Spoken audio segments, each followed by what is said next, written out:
This is David Ranta. He spent 22 years in prison for a murder he did not commit in Brooklyn, New York. Ranta was apprehended by Detective Luis Garcella. Ranta was identified as the shooter in a police lineup. But a key witness later revealed that the detective gave him a description of who to pick in the lineup. There was no physical evidence linking Ranta to the killing, and the evidence presented to the jury was allegedly fabricated. Ranta was convicted and sentenced to 37.5 years to life in prison, but he was released after over 2 decades. Now, this is the moment his conviction gets thrown out. Mr. Ranta, to say that I'm sorry for what you have endured would be an understatement and grossly inadequate, but I say it to you anyway. The defendant's motion to vacate the judgment of conviction is granted.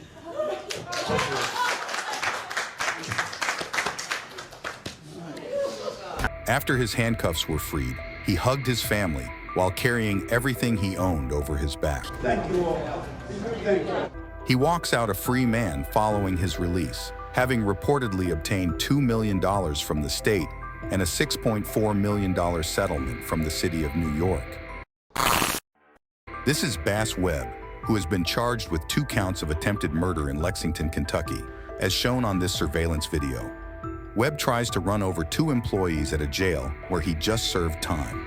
At his first court appearance, the judge is about to withdraw herself from the trial because she knew the 2 employees. Matters, no one ever want to try this case or have any further proceedings where I have to see you for one further second. And now Webb is going to stun the courtroom. Next week. He just spit on the judge. Charge. The judge expels Webb from the courtroom after wiping his spit. It turns out that he has a very dark past. While incarcerated, he was charged with the murder of 2 different girlfriends. He was found guilty of the first girlfriend's murder and is now on trial for the second.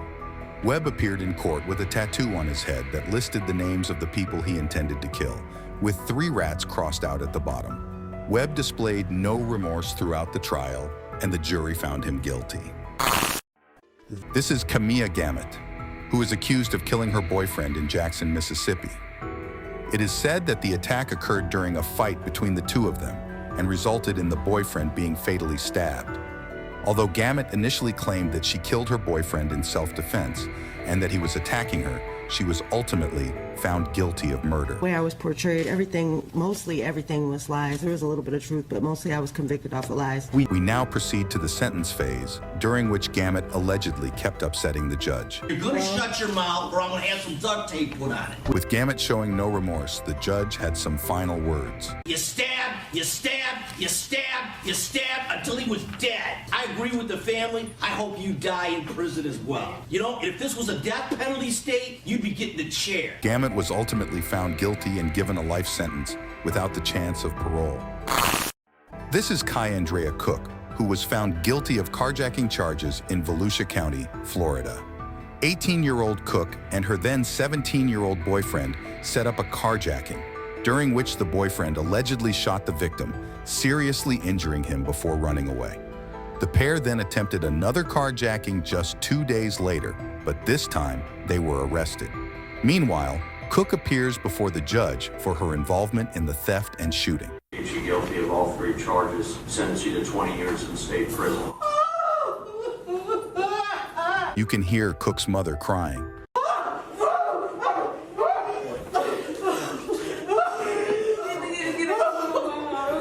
Cook and her mother misunderstood the assistant public defender's statement, leading them to believe that Cook wouldn't be sentenced to prison time, which is allegedly the cause of this extremely emotional outburst.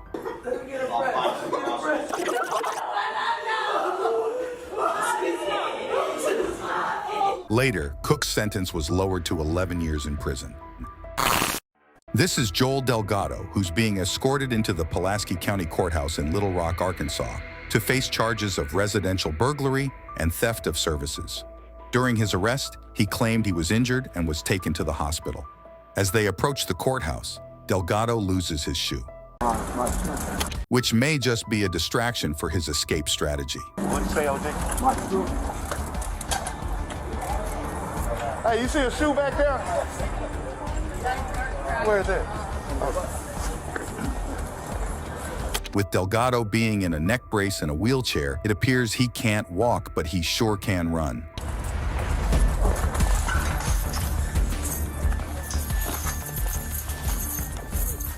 Delgado then bolts across the street and down an alley. Oh, I'm gonna catch you, baby. I'm finna shoot your.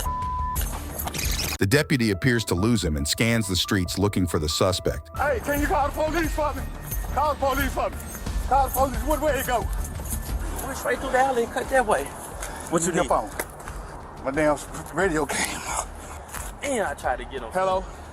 The wheelchair dude got up and ran. Yeah. I couldn't catch his. The wheelchair dude. I couldn't catch him. Hell. After no luck, the deputy makes it back to the front of the courthouse. The wheelchair dude ran. He had a neck brace on and all that. Did you really? Yeah. Didn't need that wheelchair very much, did he? Hell no. The deputy then meets with his colleagues and shares the news.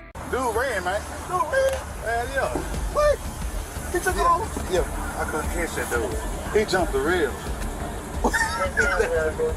It's on my camera, bro. Oh, what's that, man? He jumped the rail, kicked his shoe had came off. I been down to get his shoe. He just ran. Took off on you, man. Yeah. Should have had cuffed him to the wheelchair. The suspect, Delgado, was apprehended shortly after claiming to be hurt and unable to walk. He now faces a third-degree escape charge and has pleaded not guilty to all counts.